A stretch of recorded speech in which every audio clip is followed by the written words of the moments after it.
அஜித்குமார் அடித்து துன்புறுத்தி காவலர் துன்புறுத்தி இறந்த பிறகு தமிழ்நாடு முதலமைச்சர் மு.க.ஸ்டாலின் அவர்கள் அஜித்தினுடைய தாயாருக்கு நேரில் தொடர்பு கொண்டு மன்னிப்பு கேட்கக்கூடிய ஒரு சூழல் இருக்கிறது. அது நீங்க கொடுத்த புகாருக்கு விசாரணை செய்ய போயிட்டு இந்த நிலைமையில நிற்கிறது. இதை எப்படி நீங்க பாக்குறீங்க?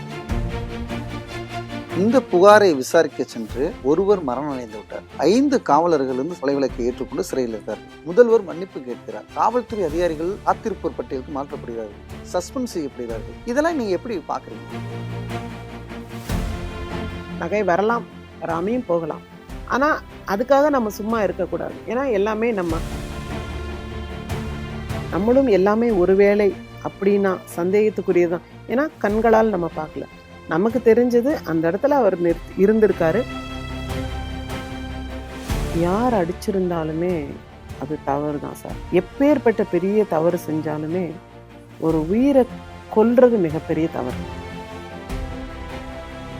என்னதான் நகையே அவர் நிஜமாலுமே எடுத்திருந்தாலும், யார்கிட்டையாவது கொடுத்து வச்சிருந்தாலும், அவர் எங்கேயோ ஓட்டு கீழே வச்சிருந்தேன்னு சொன்னாங்கன்ற மாதிரிலாம் சொன்னாங்க, பண்ணியிருந்தாலும் இந்த டார்ச்சர் அவருக்கு தேவையில்லை. நகையே கிடைக்கும்னு சொன்னால் கூட நான் ஏன்னா எல்லா உயிர்களையும் நேசிக்கணும்னு நான் நினைக்கிற ஆள். ஒரு இலையை கூட உடைக்கக்கூடாதுன்னு சொல்லுவேன் ஒரு செடியில். சரி, பாம்பே போனாலும் கொல்லக்கூடாதுன்னு சொல்லுவேன். இல்லை, குறிப்பிட்டு சொல்கிறாங்க, நீங்கள் நிகிதாட்ட தான் நான் பணம் கொடுத்தேன், சொத்தை விற்று கொடுத்தேன் அப்படிங்கிறாங்க. டீ கடை சேவ் பண்ணி கொடுத்தேன், டைலர் கடை வச்சுருக்கேன், அதுலேருந்து 2.5 லட்ச ரூபா கொடுத்தேன் அப்படின்னு ஒரு நாளும் பாதிக்கப்பட்டவர்களும் அவங்களோட நேர்காணல நான் கண்டேன். அவங்க வீட்டுக்கு போயிட்டு அவங்கள மீட் பண்ணி அவங்களுடைய குறைகளை கேட்டேன். நேரடியாக உங்களை தான் ஒரு குற்றச்சாட்டு வைக்கிறாங்க. என் மேலே கம்ப்ளைண்ட் ஆனது உண்மைதான். அப்போ ஆனால் எதுக்காக கம்ப்ளைண்ட் பண்ணாங்கன்னா, உங்கள் மீது திருமாறன் என்ன மோசடி பண்ணிட்டாங்க, திருமணம் பண்ணி முதல் நாளே அவங்க நாய்க்கு சோறு வைக்கணும் அப்படின்னு சொல்லிட்டு புறப்பட்டு போனாங்க, என்னை ஏமாத்திட்டாங்க அப்படின்னு சொல்றாங்க. அதுக்கப்புறம் அவங்க நீங்க 2-3 திருமணங்கள் பண்ணதாக சொல்றாங்க. எனவே அவங்க மிகப்பெரிய மோசடி செய்யக்கூடிய நபர். ஏன் ஜி உன்னை வேண்டான்னு சொல்லியாச்சு, அப்புறம் ஏன் ஜி இப்படி கத்திக்கிட்டு இருக்கேன்னு எனக்கு தெரியல. அஜித்குமார் அடித்து துன்புறுத்தி காவலர் துன்புறுத்தி இறந்த பிறகு தமிழ்நாடு முதலமைச்சர் மு.க.ஸ்டாலின் அவர்கள் அஜித்தினுடைய தாயாருக்கு நேரில் தொடர்பு கொண்டு மன்னிப்பு கேட்கக்கூடிய ஒரு சூழல் இருக்கிறது. அது நீங்கள் கொடுத்த புகாருக்கு விசாரணை செய்ய போயிட்டு இந்த நிலைமையில் நிற்கிறது. இதை எப்படி நீங்கள் பார்க்குறீங்க? அது நான் முதலமைச்சர் மாண்புமிகு முதலமைச்சர் ஸ்டாலின் அவர்களிடம் என்னோட தாழ்மையான வணக்கத்தையும் மன்னிப்பையும் நான் பலமுறை கேட்டுக்கிறேன். ஏன்னா ஒரு முதலமைச்சர், ஒரு நாட்டில் முதலமைச்சர்ன்றது ஒரு மன்னர் மாதிரின்னு எங்கள் அப்பா சொல்லுவாங்க. அவருக்கு மன்னர், குடிமக்கள் எல்லாமே கட்டுப்பட்டவங்களாக இருக்கணும். குடிமக்களுக்கு பாதுகாப்பானவர் தான் ஒரு மன்னர்னு சொல்லுவாங்க. அவரே ஒரு மன்னிப்பை ஒரு தாயிடம் கேட்குற ஒரு சூழ்நிலை இந்த ஒரு இன்சிடெண்ட்னால நடந்துருச்சே அப்படிங்கிறது எனக்கு. ஏன்னா டாக்டர் கலைஞர் அவர்களுடைய கையால் தான் என்னோடய அப்பாயின்மெண்ட்டை நான் வாங்கினேன். அவருடைய மகன்தான் இவர். கட்சி என்ன வேணாலும் இருக்கட்டும், எது என்ன வேணாலும், என்னுடைய விருப்பங்கள் என்ன வேணாலும் இருக்கட்டும், ஆனால் அவரை பொறுத்த வரைக்கும் அவர் ஒரு மதிப்பான ஒரு பதவியில் இருந்திருக்காரு. அவர் ஒருத்தர்கிட்ட மன்னிப்பு கேட்குறாங்கன்னா அந்த சூழ்நிலை எதனால் ஏற்பட்டது? நான் இப்போ நார்மலாக தொலைஞ்சிருச்சுன்ற பதட்டத்தில் கம்ப்ளைண்ட் கொடுக்குறேன். ஆனால் அடிப்பாங்க கொல்லுவாங்கன்றது கனவுலையும் எனக்கு தெரியாது. ஸ்பெஷல் டீம் அமைச்சாங்கன்றது கனவுலையும் தெரியாது. அதே மாதிரி நான் யாருக்கோ ஃபோன் பண்ணேங்கிறது கண்டிப்பாக இல்லை. அது fabricated story, completely fabricated stories. So ஆனால் இது ஒரு முதலமைச்சர், நீங்கள் யாருக்கும் ஃபோன் பண்ணலைன்னு இப்போ நீங்கள் சொன்னாலுமே அது ஒரு பதிவு, யாருக்கும் ஃபோன் பண்ணி சொல்லலைன்னா இருந்தாலும் உங்கள் தொலைபேசியை கண்டிப்பாக காவல்துறைகள் அதே போல் விசாரணை செய்யக்கூடிய அதிகாரிகள் பிரச்சனை செய்வார்கள். அதை நீங்கள் உறுதிப்பட நீங்கள் இந்த விஷயத்தில் நீங்கள் தெளிவுபடுத்தலாம். அது கண்டிப்பாக. ஏன்னா அந்த தேதியிலிருந்தோ 24ஆம் தேதி தான் அந்த இன்சிடெண்ட் நடந்தது. 27ஆம் தேதி ஃப்ரைடே அந்த இன்சிடெண்ட் நடந்தது. ஸோ என்னோடய தொலைபேசிகளை என்னோடய கைபேசி மொபைல் ஃபோன் இல்லையா, ஸோ அதை தாராளமாக செக் பண்ணிக்கலாம். அதுலேருந்து எத்தனை கால்ஸ் போயிருக்கு, இல்லை யாருக்கு நான் ஃபோன், அதாவது இது கூட ஒரு ஃபேக் நியூஸாக கூட பேசப்படலாம். ஏன்னா எல்லாமே சந்தேகத்தின் அடிப்படையில் தானே வருது. வேறு ஃபோனில் இருந்து நான் பண்ணியிருக்கலாமோ, வேறு யாருடைய ஃபோனில் இருந்து. இப்போ யாருக்கு நான் பண்ணப்பட்டதா சொல்லப்படுறதோ, இன்னும் அவங்க பேர்கள் கூட எனக்கு சரியாக தெரியாது. அவங்களுடைய மொபைல் ஃபோன் செக் பண்ணால் அந்த நேரத்தில் என்ன கால் வந்ததுன்னு தெரியும் இல்லையா? அந்த நேரத்தில் கண்டிப்பாக எங்கேருந்து வந்ததுன்னு தெரியும். ஸோ இந்த ஊரில் இருந்தோ இந்த பிளேஸில் இருந்தோ அந்த மொபைல் சிக்னலை வச்சே கண்டிப்பாக தெரிஞ்சிருக்கலாம். ஸோ என் சம்மந்தப்பட்ட கால்ஸ் கண்டிப்பாக போயிருக்காது. ஏன்னா உண்மையை சொல்லப்போனால் யாரையும் தெரியாது எனக்கு. தெரியாதுன்னா எனக்கு தெரிஞ்சிருந்தா, அப்படி பெரிய செல்வாக்கு இன்ஃப்ளூயன்ஸ் இருந்திருந்தா, நான் ஒரு போலீஸ் ஸ்டேஷனில் 2:30 மணிலேருந்து ஒரு 8:30 மணி வரைக்கும் ஒரு நடக்க முடியாத உடல்நிலை சரியில்லாத தாயாரை வச்சுட்டு கொசுக்கடியில் உட்காந்துருக்க மாட்டேன். எல்லாமே வித்தின் செகண்ட்ஸில் நடந்திருக்கும் ஹெல்ப் இல்லையா. இந்த புகாரை விசாரிக்க சென்று ஒருவர் மரணம் அடைந்து விட்டார். 5 காவலர்கள் வந்து சிறையில் இருக்கிறார்கள். கொலை வழக்கோடு ஏற்றுக்கொண்டு கொலை வழக்கை ஏற்றுக்கொண்டு சிறையில் இருக்கிறார்கள். முதல்வர் மன்னிப்பு கேட்கிறார். காவல்துறை அதிகாரிகள் காத்திருப்போர் பட்டியலுக்கு மாற்றப்படுகிறார்கள், சஸ்பெண்ட் செய்யப்படுகிறார்கள். இதெல்லாம் நீங்கள் எப்படி பார்க்குறீங்க? நீங்கள் கொடுத்த ஒரே புகார் சார், நான் இப்போ அஜித்குமார் அவர்கள் வந்து எனக்கு எதிரி அல்ல. ஒரு சம்பவம் அன்னைக்கு இப்படி ஒன்று நடந்துருச்சு. என்ன தவிர ஏதோ எக்ஸோ ஒய்யோ அப்படி ஒரு சூழ்நிலையை ஃபேஸ் பண்ணியிருந்தா கூட அந்த நேரத்தில் அடுத்த நடவடிக்கை என்ன செய்வாங்க? அங்கே இருக்க எங்கே தொலைந்ததோ அறநிலைத்துறை. ஏன்னா அறநிலைத்துறைக்கு நான் போனதுக்கு காரணம் அவர்களுடைய கட்டுப்பாட்டில் தான் இந்த சீருடை அணிந்த காவலாளி இருக்கிறார். ஸோ முதல் வேலையாக அவங்கக்கிட்ட சொல்லலாம். அடுத்தபடி அதுக்கு வாய்ப்பு இல்லைங்கும்போது தான் காவல்துறைக்கு நம்ம போகிறோம். ஸோ அடுத்து காவல்துறை. ஸோ என்னோட லிமிட்டேஷன்ஸ் அவ்வளோதான். அதுக்குள்ளே நான் முடிச்சுட்டு அந்த வட்டத்துக்குள்ளே, குறுகிய வட்டத்துக்குள்ளே என்னுடைய கடமையை நான் செஞ்சுட்டு நகை வரலாம், வராமையும் போகலாம். ஆனால் அதுக்காக நம்ம சும்மா இருக்கக்கூடாது. ஏன்னா எல்லாமே நம்ம ஒரு 9.5 பவுனுக்கா அப்படின்றாங்க. நம்ம பெரிய கோடீஸ்வரங்கள் எல்லாமே வந்து குண்டுமணியாக சரி. இதெல்லாம் வந்து அம்மாவுக்கு வந்து ஆதிகால நகைகள், எங்கள் பாட்டிகள்லாம் கொடுத்தது அந்த மாதிரி பழைய கால நகைகள் தான். இருந்தாலும் அவங்களுக்கு அது பொக்கிஷம். இப்போது சந்தேகம் வந்து உங்கள் பக்கம் திரும்புது. நகையே கோவிலுக்கு கொண்டுட்டே வரல, நிக்கிதா வந்து பொய்யான தகவலை வந்து சொல்கிறாங்க அப்படின்னு சொல்கிறாங்க. இதை எப்படி பார்க்குறீங்க? இது வந்து நிறைய விஷயங்கள் வந்து மீடியாவில் பொய்யா தான் பரப்புரை செய்யப்பட்டு வருது. ஈவன் நிறைய பேர் தப்பாக கூட சொல்கிறாங்க பல விஷயங்களை. அந்த தம்பிகிட்ட நீ வந்து 100 ரூபாய்க்கு ஆர்கியூ பண்ண, அதில் வந்து நான் உன்னை சும்மா விட மாட்டேன் பார், இப்படியெல்லாம் அவங்களா திரைக்கதை வசனம் எல்லாம் போட்டு பிரமாதமாக எழுதிக்கிறாங்க. ஆனால் கண்டிப்பாக நகை கொண்டு வந்தேன். அந்த நகையே கொண்டு வரலைன்னா இந்த வயதான ஒரு தாயாரை வச்சுட்டு அவ்வளவு நேரம் நம்ம போராடணும்னு இல்லை. அவ்வளோ பெரிய கோடீஸ்வரங்களாக இருந்தால் அந்த 9.5 சவரன் தானே, சவரன் தானே போயிட்டு போகுதுன்னு விட்டுட்டு நம்ம போயிருக்கோம். அது மட்டும் இல்லை, இப்போ வந்து அஜித்குமாருடைய தாயார் அவங்களும் மீண்டும் நிகிதாவிடம் விசாரணை செய்ய வேண்டும் அப்படின்னு சொல்கிறாங்க. இது எப்படி? அதாவது அவங்க வந்து இழந்துட்டு இருக்காங்க சார். அவங்களுக்கு என்ன உறுதியான ஒரு நம்பிக்கையாக இருக்கலாம், ஒருவேளை மகன் எடுத்திருக்கவே மாட்டார் அப்படின்ட்டு. நம்மளும் எல்லாமே ஒருவேளை அப்படின்னா சந்தேகத்துக்குரியதான். ஏன்னா கண்களால் நம்ம பார்க்கல. நமக்கு தெரிஞ்சது அந்த இடத்துல அவர் இருந்திருக்காரு. அவர் மூலயமா நமக்கு வேறு தகவலும் கிடைக்கலாம். இங்கே போய் நிறுத்தினேன், இல்லை வண்டியை லாக் பண்ணாமல் வந்துட்டேன், இல்லை அவர் சொன்ன பிறகு தான் இன்னொரு டிரைவரை கூட்டிகிட்டு போனார்னே நமக்கு தெரியும். ஸோ அவர் முதல்ல எனக்கு இன்ஃபார்ம் பண்ணியிருக்கலாம் எனக்கு டிரைவிங் தெரியாதுன்னு. ஸோ அது மாதிரி தான் அவங்க அம்மா என்ன நினச்சிருப்பாங்க. ஏன்னா இழந்துட்டு பரிதவிச்சு அந்த குடும்பம் நிற்கிது. என்னதான் நமக்கு காம்பன்சேஷன் கொடுத்தாலும் ஒரு உயிருக்கு எதுவுமே ஈடாகாது. அந்த விஷயத்தில் அவங்க என்ன திரும்பி சொல்கிறாங்க அப்படின்னா, நம்ம அவங்கள்ட்ட நேரடியாக பேசியிருக்கோம், அவங்கள்ட்ட நிறைய பேட்டிகள்லாம் எடுத்திருக்கோம். அப்போ என்ன சொல்கிறாங்க அப்படின்னா, ஒரு திருட்டுப்பட்ட சுமையோடு செல்லக்கூடிய மரணம் அடைந்திருக்கக்கூடிய நிலை இருக்கிறது. அதனால் இந்த வழக்கை பொறுத்தவரை விசாரணை செய்து உரிய நடவடிக்கை எடுக்கணும், என் மகனை அடித்தவர்கள் மீது உரிய சட்டப்படி நடவடிக்கை எடுக்கணும் அப்படின்னு அவங்களோட சாராம்சம் இருந்துச்சு. இதை நீங்கள் எப்படி பார்க்குறீங்க? யார் அடிச்சிருந்தாலுமே அது தவறு தான் சார். எப்பேற்பட்ட பெரிய தவறு செஞ்சாலுமே ஒரு உயிரை கொல்றது மிகப்பெரிய தவறு. அவங்கள இந்த அளவு டார்ச்சர் பண்ணுறாங்கன்றது படிக்கக்கூட முடியல, கேள்விப்பட முடியவில்லை.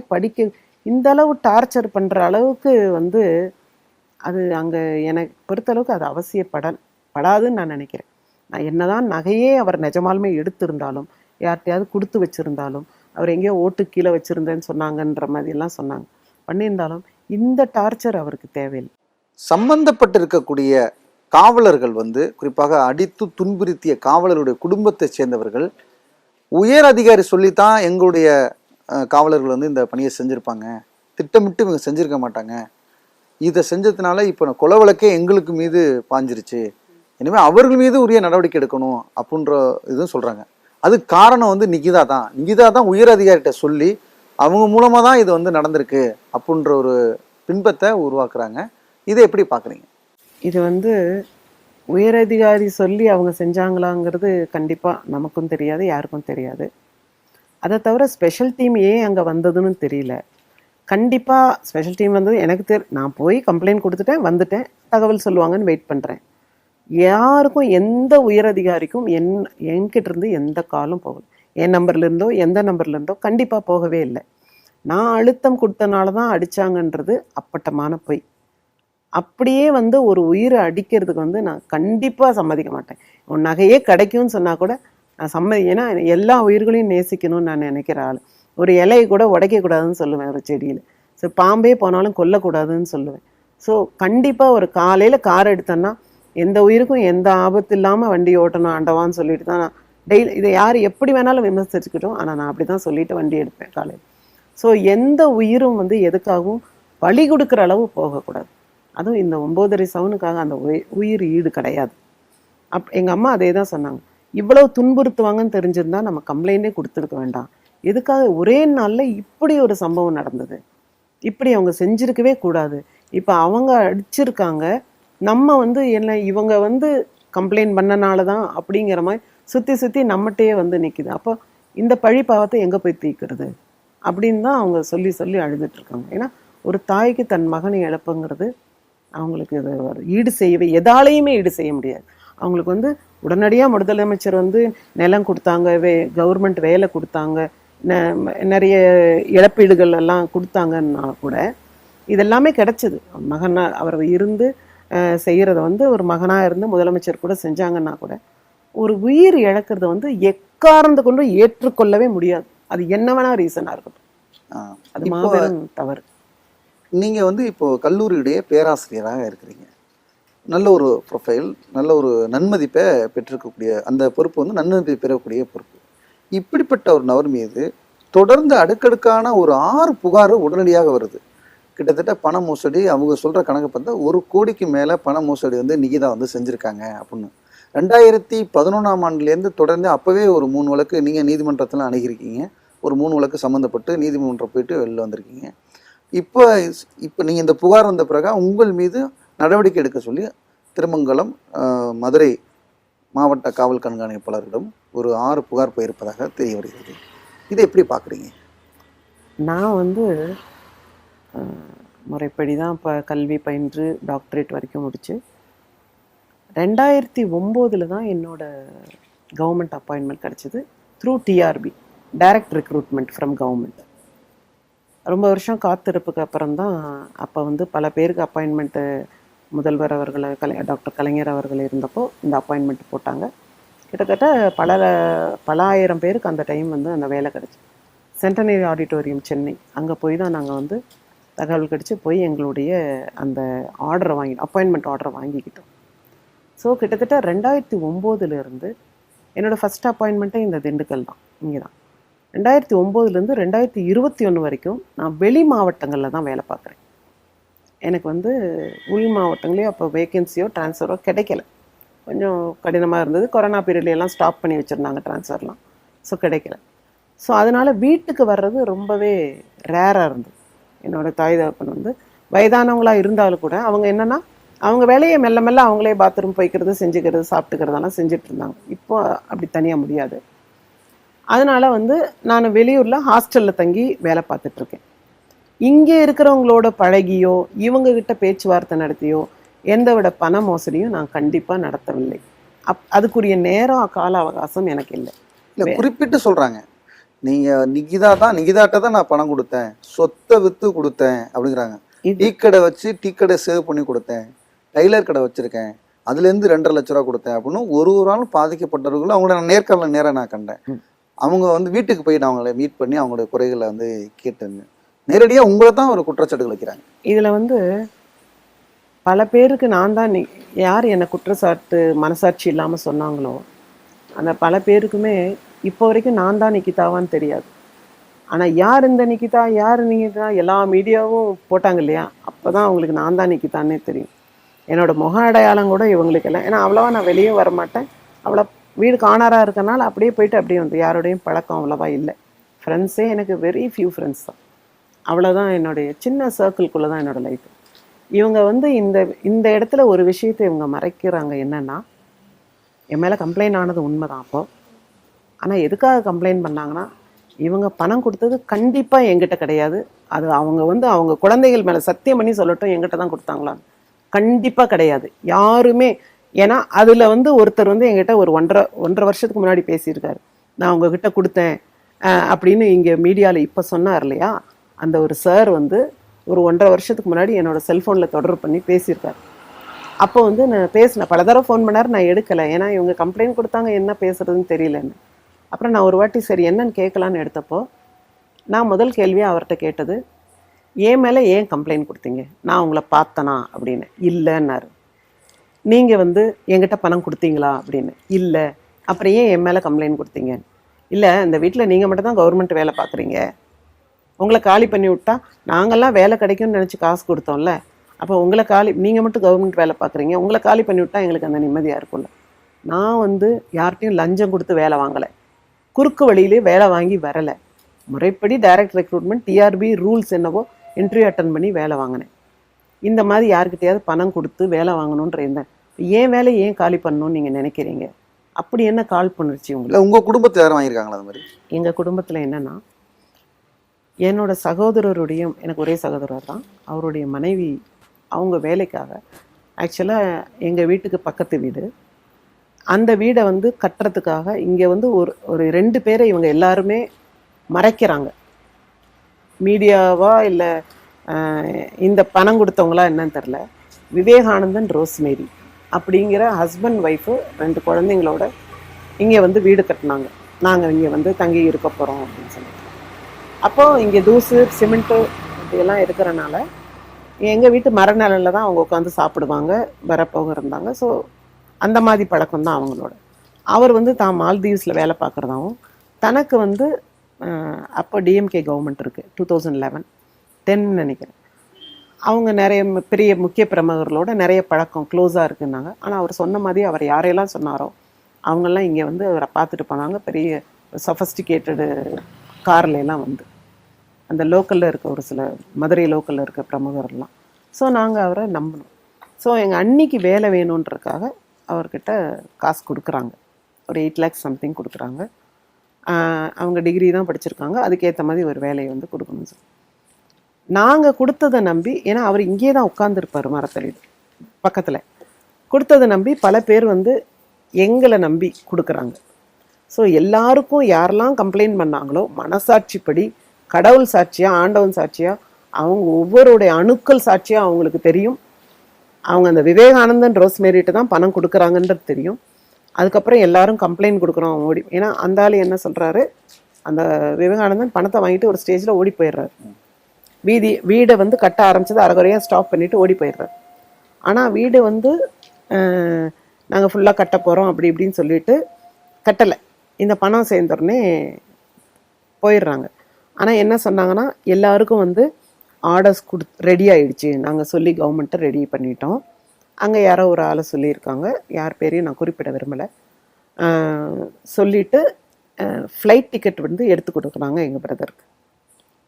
நீங்கள் வந்தால் எல்லாருடைய ஆர்டர் எல்லாருக்கும் டிக்கெட் கொடுத்துட்ருக்க முடியாது, நீங்கள் உங்கள் அன்னிக்கு வாங்க வர்றீங்களே, உங்கள் ஒய்ஃப்க்கு வாங்க வர்றீங்களே, எல்லாருடைய ஆர்டரையும் உங்கள் கையிலே கொடுத்துட்றோன்ற மாதிரி இவர் விவேகானந்தன் வந்து எங்கள் பிரதர்கிட்ட சொல்கிறாரு. ஃப்ளைட் டிக்கெட்டும் கொடுத்துட்றாங்க. ஸோ நம்ம 100% அது வரைக்கும் அவரை நம்பிட்டுருக்கோம். அடுத்த நாள் ஃப்ளைட்டில் போய் சென்னையிலையும் இறங்கியாச்சு. சென்னைக்கு தான் வர சொல்கிறாங்க. விவேகானந்தன் ஃபோன் ஸ்விட்ச் ஆஃப்,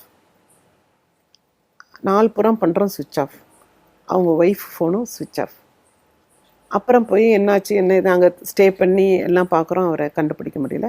அடுத்து திரும்ப அண்ணா வந்து இங்கே வந்துடுறாங்க. போய் அவர் தங்கியிருந்த திருநகரில் போய் தேடி பார்க்குறான், வீடு வெக்கேட் பண்ணிட்டாங்க.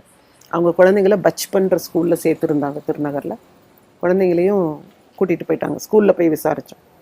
ஸோ அவரோட டவர் லைன் அப்போ வந்து கொஞ்சம் ஃப்ரெண்ட்ஸ் வந்து, அண்ணா வந்து முதல்ல செல்லுலார் கம்பெனியில் தான் ஒர்க் பண்ணார்.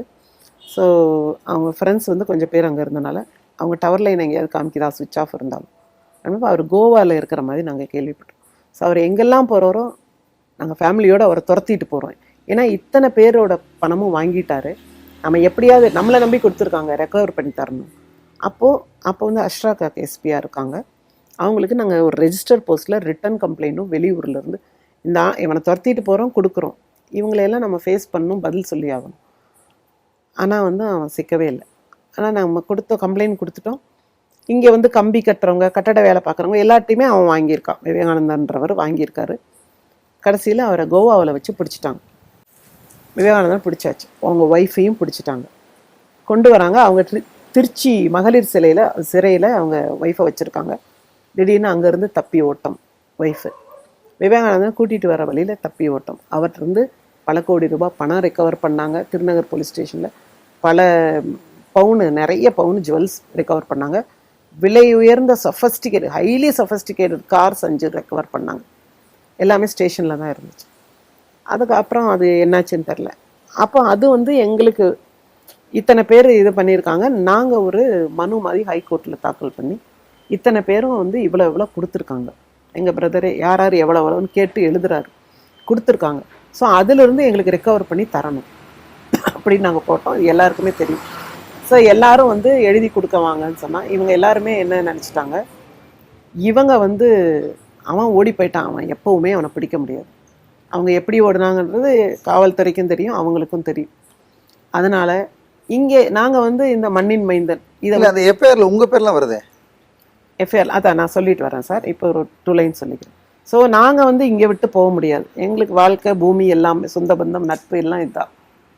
எல்லாருடைய கம்ப்ளைண்ட்டும் நம்ம போய் சொல்கிறோன்ற மாதிரி.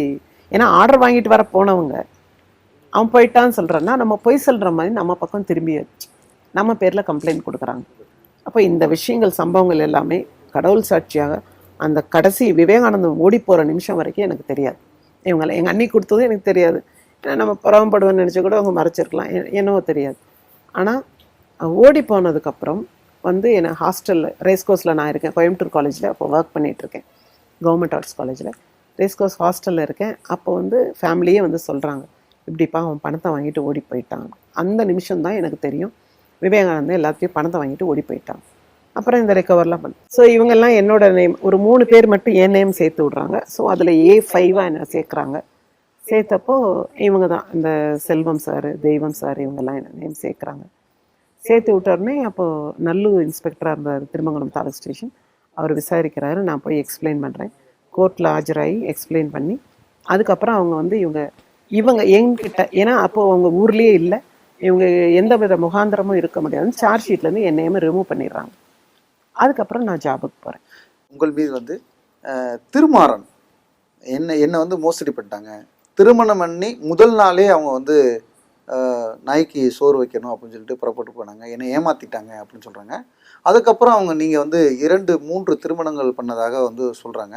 எனவே அவங்க மிகப்பெரிய அவங்க வந்து மோசடி செய்யக்கூடிய நபர், பலரை ஏமாற்றிருக்காங்க. அதே போல் இந்த பொண்ணு வந்து நகை கொண்டு வந்துச்சா கொண்டு கொள்ளையாண்டு மிகப்பெரிய கேள்வி. எனவே உரிய நடவடிக்கை எடுக்க அப்படின்னு பகிரங்கமாக அவர் வந்து சொல்கிறாரு. இது வந்து இந்த திருமாறன் ஜிங்கிற வந்து எதுக்கு இப்படி, நாங்கள் எங்கள் வீட்டில் இவர் எப்போவோ 2005 ஒதுங்கியாச்சு. இன்னொன்று சொன்னார், என்கிட்டயே வரதஞ்சனை கேட்டு 10 லட்ச ரூபா பணம் வாங்கிட்டு போனாங்க அப்படின்னு சொல்கிறார். அது அப்பட்டமான பொய் சார். அவர் 1 ரூபா கூட எனக்கு கொடுத்தது கிடையாது. அது மிகப்பெரிய அப்பட்டமான பொய்.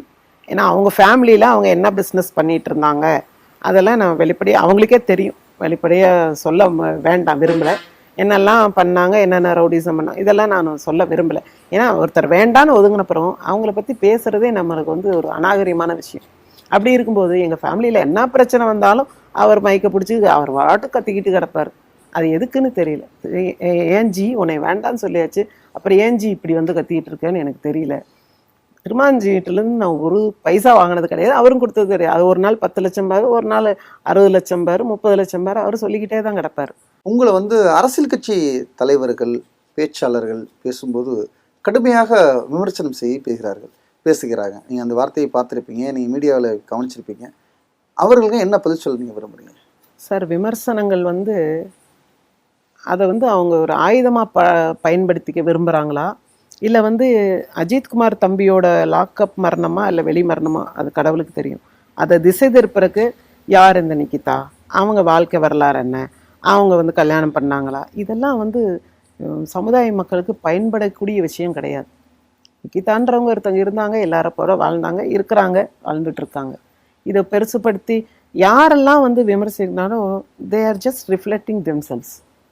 என் மேலே வந்து அவங்க குற்றம் சொல்கிறதா சொல்லிட்டு அவங்களுடைய சொந்த குணாதிசயங்களை அவங்க காமிச்சுக்கிறாங்க. இறுதியாக அஜித் குடும்பத்துக்கும் உங்களை பற்றி சமூக வலைத்தளத்தில் வரக்கூடிய கருத்துக்கும் இறுதியாக நீங்கள் ஒரு மக்கள்கிட்ட ஒரு பதில் சொல்லுங்கள். அஜித் குடும்பத்தில் நான் கண்டிப்பாக வந்து அவங்க பிரதர்கிட்டையும் அவங்க அம்மாக்கிட்டையும் என்னோட தாழ்மையான மன்னிப்பை நான் கேட்டுக்கிறேன். மாண்புமிகு முதலமைச்சர் வந்து உங்களுக்கு எல்லாம் வேண்டியதை செஞ்சாலும் ஒரு உயிருங்கிறது இறந்திருக்கவே கூடாது. அந்த சம்பவம் நடந்ததுக்கு முற்றிலும் நான் காரணம், இறப்பிற்கு நான் காரணம் கிடையாது. நான் யாருக்கும் ஃபோன் பண்ணவும் இல்லை. நான் இவங்க அடித்து கொள்ளுவாங்கன்னு சொல்லி நான் கம்ப்ளைண்ட் கொடுத்துட்டே வரலை. அடித்தாங்க அதனால தான் இறந்தாங்களான்றது எனக்கு தெரியாது. ஆனால் அந்த மரணத்திற்கு கண்டிப்பாக நான் காரணம். விசாரணை பண்ணுவாங்க, இருக்குதுன்னா சொல்லுவாங்க, இல்லை எஃப்ஐஆர் போடுவாங்க. இவ்வளவு மட்டும்தான் நான் எதிர்பார்த்தேன். அப்படின்னு நினச்சிட்டு தான் நான் வந்தேன். சமூக வலைத்தளம் அதனால் சமூக வலைதளங்களுக்கு நான் என்ன சொல்கிறேன்னா, ஒரு பெண்ணு வந்து ஒரு படித்து வேலை பார்த்துட்டு இருக்காங்க, தனிமையாக வாழ்க்கையை வந்து சமாளிச்சிட்டு இருக்காங்கன்னா முடிஞ்சால் உதவி செய்யுங்க, இல்லை சப்போர்ட் பண்ணுங்கள். என்னோடய ஃப்ரெண்ட்ஸ், என்னோடய ஃபஸ்ட் ஸ்டாண்டர்ட்லேருந்து என் கூட படித்த ஃப்ரெண்ட்ஸு ஒரு சிலர் வந்து எனக்கு மார்னிங் குட் மார்னிங் சொல்கிறது கூட நிறுத்திட்டாங்க. ஆனால் நான் இப்படி செஞ்சுருக்க மாட்டேன்னு உறுதியாக நம்புறவங்கலாம் கூப்பிட்டு எனக்கு ஆறுதல், நீ செஞ்சுருக்க மாட்டா, உலகமே செஞ்சாலும் நீ செஞ்சுருக்க மாட்டேன்னு சொன்னாங்க. ஸோ நான் உங்களுக்கு என்ன ஒரு வேண்டுதல், உங்கள் வீட்டு பிள்ளைகளுக்கு இப்படி ஒரு சூழ்நிலை நடந்தால் அவங்க கம்ப்ளைண்ட் பண்ணுவாங்களா மாட்டாங்களா? அதை நீங்கள் சொல்லுங்கள். நீங்களே ஒன்று இழந்திருந்தீங்களா? கம்ப்ளைண்ட் பண்ணுவாங்க. கண்டிப்பாக அவருடைய அடித்து கொல்ல சொல்லவும் இல்லை, அவருடைய இறப்புக்கும் மரணத்துக்கும் கண்டிப்பாக நான் மன்னிப்பு கேட்டுக்கினே தவிர, ஆனால் நான் காரணம் கிடையாது. உயர்கல்வித்துறை அமைச்சர் கோவி செலியன் அவர்கள் வந்து உங்கள் மீது துறை ரீதியாக நடவடிக்கை எடுக்கப்படும் உத்தரவு நாங்கள் கொடுத்துருக்கோம் அப்படின்னு சொல்லியிருக்காங்க. இதை நீங்கள் எப்படி பார்க்குறீங்க? முதற்கண் அவர்களுக்கு என்னுடைய மரியாதை வணக்கத்தையும் நான் தெரிவிச்சுக்கிறேன். துறை ரீதியான நடவடிக்கை தவறு செஞ்சவங்களுக்கு எடுக்கிறது வந்து சட்டப்படி நியாயமான விஷயம்தான். ஆனால் இதில் நான் தவறு செய்யவில்லை. என்னுடைய கருத்து என்னவோ அவங்க கேட்டால் என்னுடைய தெளிவுரையை நான் எந்த நிமிஷத்துலையும் தெளிவாக சொல்ல விரும்புகிறேன். இதில் நான் ஒரு சின்ன விஷயத்தை நான் சொல்லிக்க விரும்புகிறேன். 2021 நான் இந்த கல்லூரிக்கு வந்தேன், இடமாறுதல் மூலமாக வந்தேன். அப்போ எனக்கு முன்னாடி ஒருத்தவங்க ஹெச்ஓடியாக என்னோடய டிபார்ட்மெண்ட்டில் இருந்திருக்காங்க. ஸோ நான் வந்தது அவங்களுக்கு சுத்தமாக பிடிக்கல. ஸோ என்னை எப்படி நான் வந்தோடனே சீனியாரிட்டி படி நான் ஹெச்ஓடி ஆகிட்டேன். எப்படியாவது என்னை வெளியே துரத்தணும்னு மாணவர்களை கைக்குள்ளே போட்டு, அங்கே இருக்கிற ஒரு சில மூத்த பேராசிரியர்களை கைக்குள்ளே போட்டு எனக்கு பல்வேறு இடைஞ்சலை கொடுத்தாங்க. அவங்களால நான் நிறைய மன உளைச்சலாகி ஸ்ட்ரெஸ்ஸும் ஆகி காலேஜில் நிறைய தடவை மயக்கம் போட்டு கூட விழுந்திருக்கேன். அதாவது நம்ம எவ்வளோ தான் ஒதுங்கி போனாலும் அவங்களோட டார்ச்சர் வந்து தனக்கு தானே மொட்டை கடுதாசி போட்டுக்கிறது, டிபார்ட்மெண்ட்டை பூட்டிட்டு என்னை உள்ளே விடாமல் பண்ணுவாங்க. இதெல்லாம் நான் நேரடியாகவும் லெட்டர் மூலமாகவும் பிரின்சிபல் டிசிக்கெல்லாம் பல தடவை கொடுத்துருக்கேன். ஆனால் அவங்களுக்கு வந்து சப்போர்ட்ஸ் அதிகமாக இருக்குது. வெளியூர்லேருந்து வந்தால் ஏதோ பாகிஸ்தான்லேருந்து வந்த மாதிரி நம்மளை பார்த்து எப்படியோ துரத்தணும்னு நினைக்கிறாங்க. ஸோ அதனால் ஒரு சில மாணவர்கள் வந்து அப்பாவிகள் தான். நம்ம என்ன சொல்கிறோமோ அதை கேட்டு அவங்களுக்கு ஒரு சில சாதகமான சூழ்நிலையை ஏற்படுத்தி கொடுக்கும்போது நமக்கு எதிராக அவங்க ஒரு சில சாட்சிகளை சொல்ல தயாராக இருந்துடுறாங்க. ஸோ அந்த மாதிரி தான் எனக்கு அங்கே தினப்படியே தொல்லையும் டார்ச்சரும் நடந்துட்டு தான் இருக்குது. ஒரு சில சமயங்கள் உயிருக்கு ஆபத்தான நிலைமைகள் கூட ஏற்படுத்தினாங்க. ஆனால் எங்கள் அம்மாவுக்காக நான் உயிரோடு இருந்தாங்கன்னு இல்லையா, அப்படி தான் என்னோடய வாழ்க்கை முறை அங்கே போயிட்டுருக்கு. துறை ரீதியான நடவடிக்கை நான் தவறு செய்திருந்தால் மேற்கொள்ளலாம். நான் அதற்கான என்னுடைய தன்னிலை விளக்கத்தையும் எழுத்துப்பூர்வமாகவோ நேரிலேயோ வந்து அதை நான் செய்ய தயாராக இருக்கேன். நான் எந்த தவறும் செய்யலை. நிகிதா பல்வேறு கேள்விகளுக்கு நமக்கு பதிலளித்திருக்கிறார். அதில் குறிப்பாக இது தொடர்பாக புகார் கொடுத்த பிறகு நான் யாரிடமும் எந்த உயர் அதிகாரியிடம் பேசவில்லை என்று நம்மிடம் தெரிவிச்சிருக்காங்க. ஆனால் விசாரணை முடிவில் என்ன வருதுன்னு பொறுத்து தான் பார்க்க வேண்டியிருக்கிறது.